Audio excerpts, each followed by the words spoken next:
गाबा sir ने कहा है कि थोड़ी देर से मैं भी एक गाना गाऊंगा। मैंने कहा आप पहले स्टॉक पिक दे दो, उसके बाद गाना गाना। करेक्ट। तो गाबा सर, आज का प्रेफर्ड पिक पहले। गुड मॉर्निंग आपको। बिल्कुल बिल्कुल गुड मॉर्निंग सभी पैनलिस्ट को भी गुड मॉर्निंग और हिंदुस्तान को एक मुबारक कि हम जीते। बहुत अच्छा लगा। स्टॉक का नाम है SRF। SRF बेसिकली इसका चार्ट स्ट्रक्चर पॉजिटिव है, बहुत ही बढ़िया ब्रेकआउट रेंज ब्रेकआउट मिला है 2600 के आसपास। उसके बाद लगातार एक अपमूव मिल ही रहा है। रिसेंट हाई हमने करीब देखा है 2994 के आसपास। मुझे लगता है वो पार कर लेगा, उसको टेस्ट कर लेगा। ट्रेड कर रहा है 2932 पर SRF। 2910 का स्टॉप लगाना चाहिए, इसके आसपास मिलता है तो ले लेना चाहिए। 3000 की तरफ जा रहा है SRF, ऐसा लगता है। तो यस, SRF पर ध्यान देना चाहिए on the long side. Okay, SRF पे ध्यान देना चाहिए ऑन द लॉन्ग साइड। ये हो गई गाबा सर की पिक। मानस, गुड मॉर्निंग। मानस, आपके pick? Good morning Anuj ji, good morning Ashish ji, good morning everyone. तो देखिए, कैनफिन होम्स में खरीदारी करने की राय रहेगी। यहाँ पर हाई टॉप्स हायर बॉटम्स के साथ वापस स्टॉक ने 20 डे मूविंग एवरेज को रीगेन कर लिया है। मेरे ख्याल से अब ये 50 डे मूविंग एवरेज को भी टेस्ट करेगा। तो कैनफिन होम्स में खरीदारी करेंगे, 614 का स्टॉप लॉस लगाएंगे। 660 660 तक के टारगेट्स पॉसिबल है स्टॉक में। ये कैश लेवल से आई थिंक अब ये डेरिवेटिव से बाहर हो गया है। कैनफिन होम्स, मानस का कैश में एक बाय आइडिया आता हुआ। सतपुते साहब, गुड मॉर्निंग। आज का preferred pick sir. Very good morning Ashish ji, Anuj ji, good morning and good morning everyone. Ashish ji देखिए, नजर जो है वो पेंट स्टॉक्स पे है, उसमें से एशियन पेंट मेरा टॉपिक होगा। फ्राइडे में इसको BTST किया था, तो इसी के साथ शुरुआत करेंगे हम। तो एशियन पेंट का स्ट्रक्चर मुझे अच्छा लगता है। फ्राइडे एक पॉज था और जिस तरह से लोअर एंड से यानी पॉजिटिव डाइवर्जेंस के बाद यहाँ पे मोमेंटम शुरू हुआ है। ये मोमेंटम कहाँ तक जाएगा, तो मुझे लगता है करीबन 2400 2420 तक का यहाँ पे टारगेट है। तो 2270 पे है, तो जो भी डिप मिलेगा इसमें बाय करें। 2200 और 2235 का स्टॉप लॉस रखे और जैसे मैंने कहा 2400 2450 का टारगेट लेके काम करेंगे। चलिए अब अमित जी के पास चलते हैं। Amit ji, good morning. बताइए आपकी trade. Good morning Anuj ji, good morning Ashish ji and everybody on the panel. Anuj ji, सुन के अच्छा लगा कि आपने कलकत्ता का गुड़ वाला रसगुल्ला खाया। I think that's a speciality, बहुत कम जगह हाँ। मिलती है। अ, थोड़ा समय देते तो अच्छा लगता। मैं नहीं अमित जी, मैं एक बात बताऊं, मैं आपको सच बता रहा हूं। मेरे को पता था कि ये आप पूछेंगे, इसके लिए मैं पहले ही बोल दिया था कि समय बहुत कम था मेरे पास। लेकिन मैं एक बात बता रहा हूं मैं आपको, अब मैं स्पेशली कोलकाता आऊंगा क्योंकि जो मुझे वहाँ का इंफ्रास्ट्रक्चर लगा और वो जो ब्रिज था, क्या नाम है उस ब्रिज का? मा फ्लाईओवर। नहीं नहीं, इट्स हाँ, मा फ्लाईओवर। मा फ्लाईओवर। वो कितना, 15-20 किलोमीटर, कितना लंबा जी, ब्रिज इट्स है वन वो? Of the lengthiest. 15-16 किलोमीटर तो पक्का ही होगा। 15-16 किलोमीटर का वो ब्रिज है। एक बार बस आप उस पर चढ़ गए, उसके बाद फिर वो उसी में से फिर एग्जिट्स निकलती रहती हैं आशीष, कहीं भी जाना है आपको तो इसके लिए। तो कहीं भी मतलब आप उस पार्ट ऑफ सिटी जिसमें मैं था, 25 से 30 मिनट लगते थे कहीं भी जाने के लिए। तो और जो डेवलपमेंट हुई है वहाँ पर, वो जो रिवर फ्रंट बनाया है अमित जी, मैं वहीं पे था जी एक्चुअली। जी जी। और जहाँ पर वो न्यू 7 वंडर्स का रेप्लिका बनाया गया है, क्या शानदार थॉट प्रोसेस है। मतलब मुझे मुझे बहुत अच्छा लगा वो देखकर।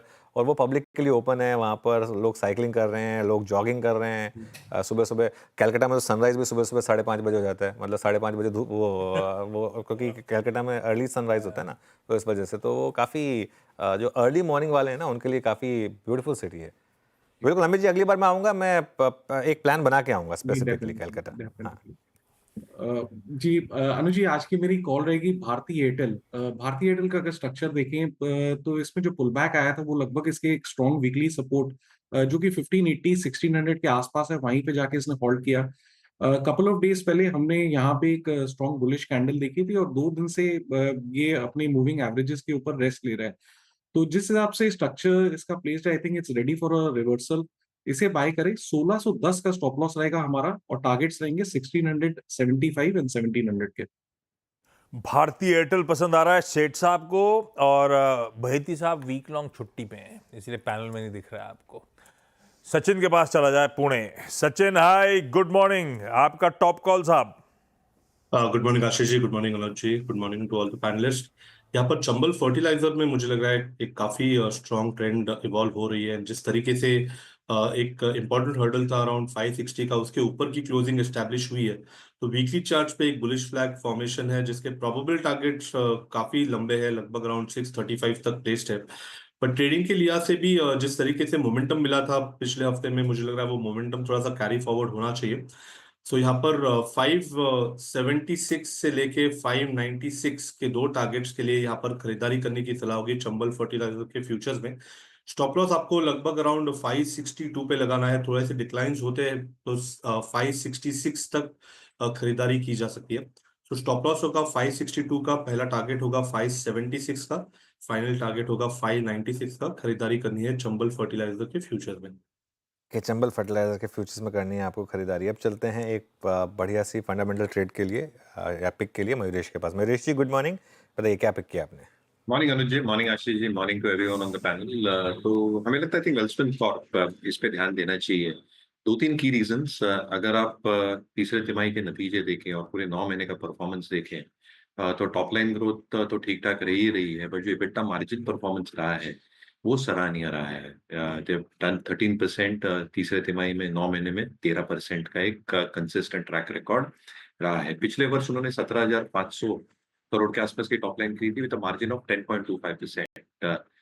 जो गाइडेंस दिया था उन्होंने ये वर्ष के लिए, इंक्लूडिंग Q4, 17,000 करोड़ की टॉप लाइन का, 10,200 करोड़। मैनेजमेंट को लगता है कि जो टॉप लाइन है, EBITDA है और जो ROCs है जो 15% पे 9 महीने में और फुल ईयर गाइडेंस 20% का है, ये इजीली सरपास करेंगे, विच प्रोबेबली मीन जो Q4 के आंकड़े आ सकते हैं ये काफी शानदार हो सकते हैं as far as Welspun Corp is concerned. Obviously, strategically, I think world's third largest line diameter company, जो स्पाइरल पाइप से बनाते हैं, DI पाइप्स बनाते हैं, यहाँ पे जो इंसेंटिव्स हैं, नल से जल योजना as an example, Amrut scheme, so काफी इंसेंटिव्स है जिसकी वजह से इनकी जो ऑर्डर बुक है 15,000 करोड़ की, large part of order book is through line pipes. ये सफाइस कर सकती है अगले साल की रेवेन्यू विजिबिलिटी को। जहां तक टैरिफ्स का सवाल रहा है in terms of pipes etcetera, I think the best part about Welspun Corp is कि यूएस में एक बहुत बड़ा प्लांट लगा रहे हैं, 350 KMTPA का, एट ऑलमोस्ट 850 और crore in terms of investments, जो अगले वर्ष तक एक्शनेबल हो जाएगा। सऊदी अरेबिया में 600 KMTPA का 1600 करोड़ की इन्वेस्टमेंट्स के साथ ये प्लांट लगा रहे हैं।